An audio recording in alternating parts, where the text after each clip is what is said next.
वक्रतुंड महाकाय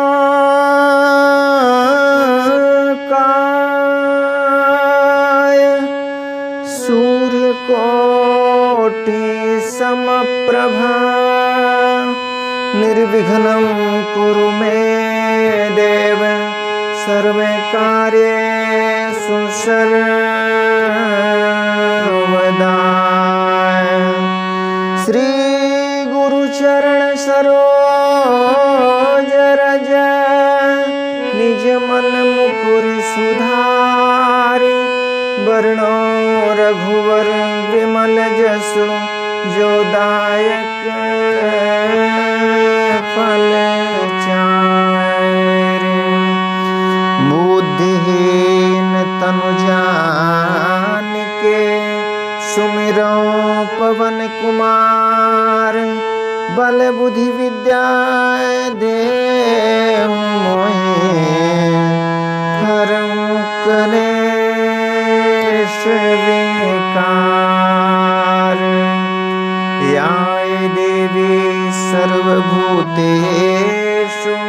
बुद्धिरूपेण संस्थिता नमस्तस्यै नमस्तस्यै नमस्तस्यै नमो नमः। सीताय रामचरित अति पावन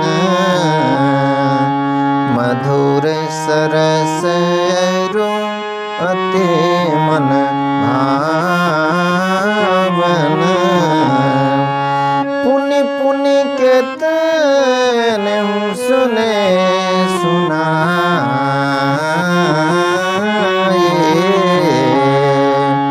किए की प्यास बुझत न बुझाए। भरत प्रिय रामचंद्र की जय। उमापति महादेव की जय। पवन सुत हनुमान की जय। परम आदरणीय श्रोतागण, सादर नमन। आशा करता हूँ आप स्वस्थ एवं प्रसन्न मुद्रा में होंगे।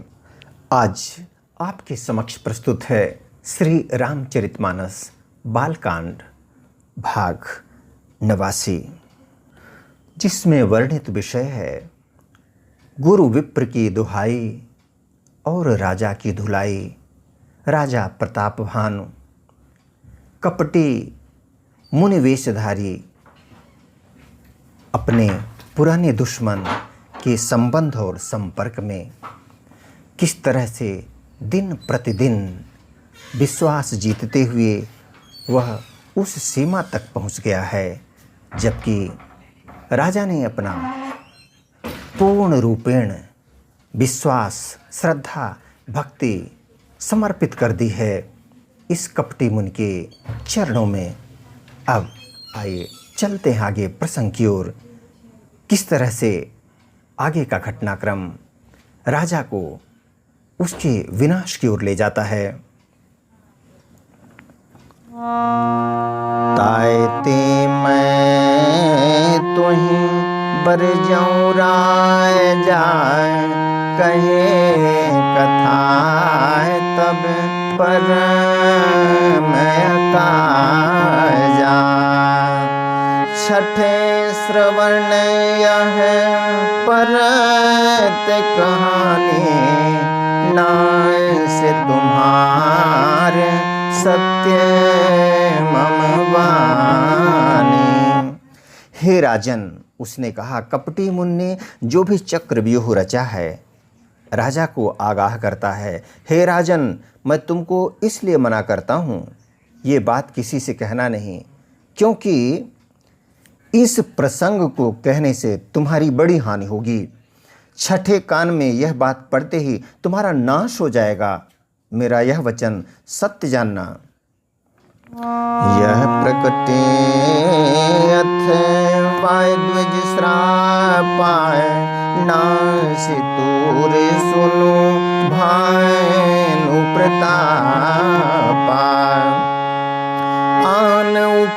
जाए निधन तब नाही, जौं हरिहर को पही मन माही।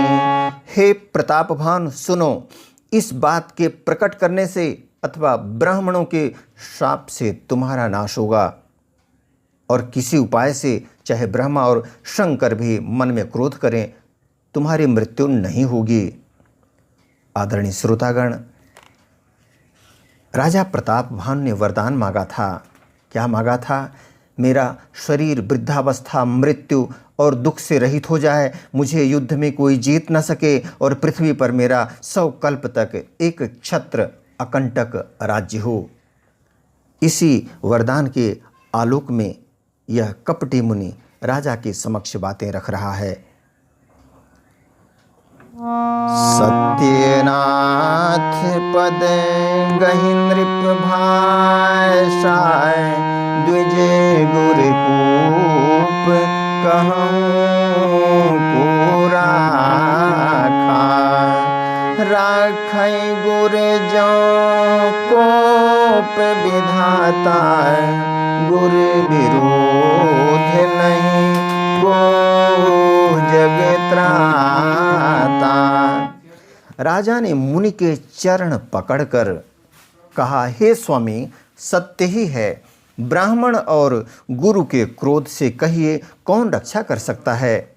यदि ब्रह्मा भी क्रोध करें तो गुरु बचा लेते हैं, पर गुरु से विरोध करने पर जगत में कोई भी बचाने वाला नहीं है।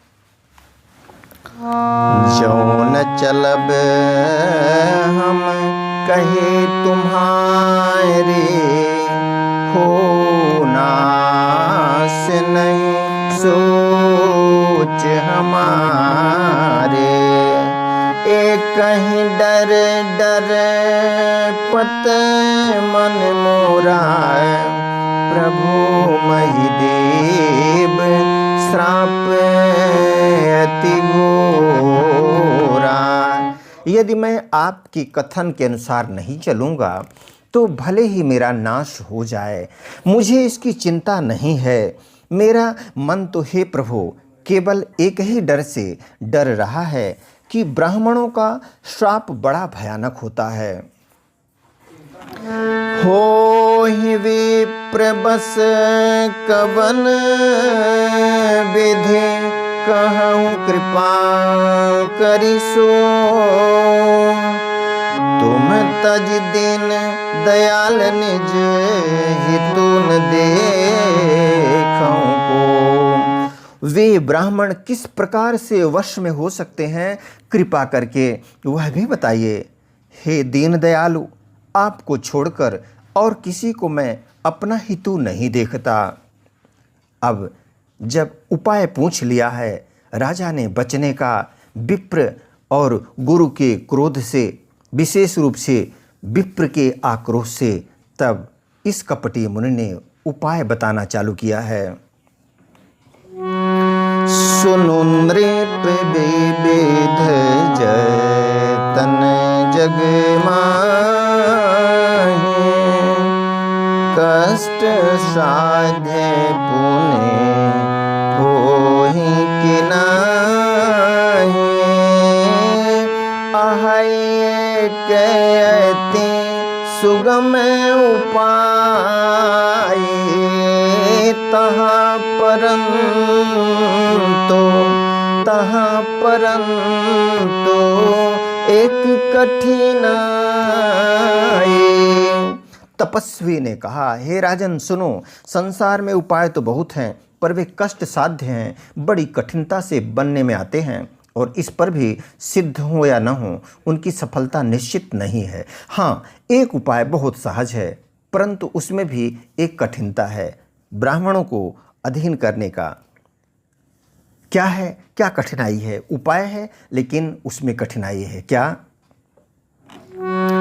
मम आए धीन जुगुति नृपे सोए, मोर जाब तब नगर न होए।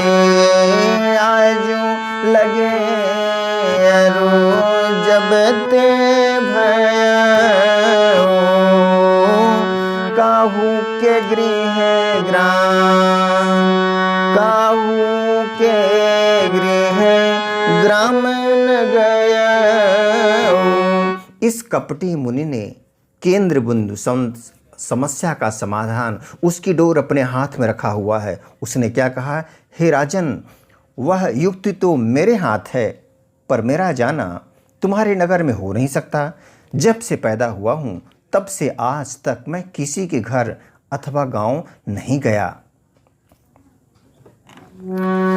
जौं न जाऊं तब होई अकाय, जो बनाया यस मंजस आए। जो सुने मही से बोले मृदु बायने, नाथ निगम ऐसे नीति बखाने।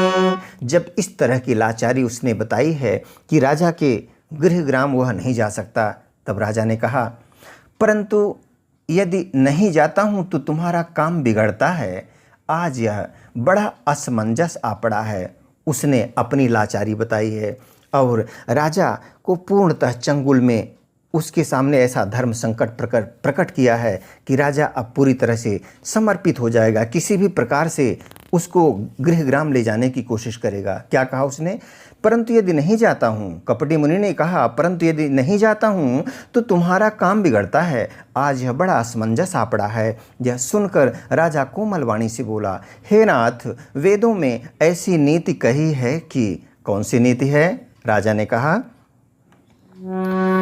बड़े स्नेह लघुन पर कर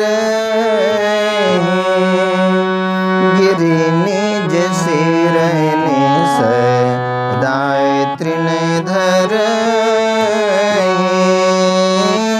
जलधि गाय धे मौलि बह फेनो, संत धरने धरत सिर रेनो। संत धरने धरत सिर रेनो। बड़े लोग छोटों पर स्नेह करते ही हैं। अब देखिए राजा किस तरह से इस कपटी मुनि के वशीभूत है, कुछ भी करके गृहग्राम ले जाना चाहता है। उसे नहीं पता कि इस कपटी मुनि के द्वारा राजा का कितना बड़ा अनर्थ होने वाला है। पहचान नहीं पाया राजा, चंगुल में फंसता गया। अंग प्रत्यंग धीरे धीरे जाते जाते संपूर्ण अस्तित्व राजा का इस कपटी मुनि के हवाले हो चुका है। क्या कहा राजा ने? ले जाने के लिए कौन सी बात बोली है? कपटी मुनि गांव जाएं ही, राजा के गृहग्राम जाएं। राजा ने कहा, बड़े लोग छोटों पर स्नेह करते ही हैं। पर्वत अपने सिरों पर सदा तृण घास को धारण किए रहते हैं। अगाध समुद्र अपने मस्तक पर फेन को धारण करता है और धरती अपने सिर पर सदा धूलि को धारण किए रहती है। इसलिए आस कही गहे नरेश पद, स्वामी हो कृपाल। स्वामी हो कृपाल।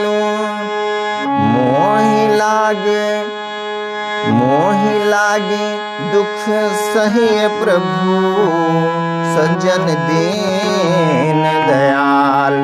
ऐसा कहकर राजा ने मुनि के चरण पकड़ लिए और कहा, हे स्वामी कृपा कीजिए, आप संत हैं, दयालु हैं, अतः हे प्रभु मेरे लिए इतना कष्ट अवश्य सहिए। आदरणीय श्रोतागण, आज्ञा दे इसी प्रसंग के साथ। मिलेंगे पुनः एक नए प्रसंग के साथ। तब तक स्वस्थ रहें, प्रसन्न रहें। वीडियो देखने के लिए धन्यवाद एवं आभार। जय श्री राम।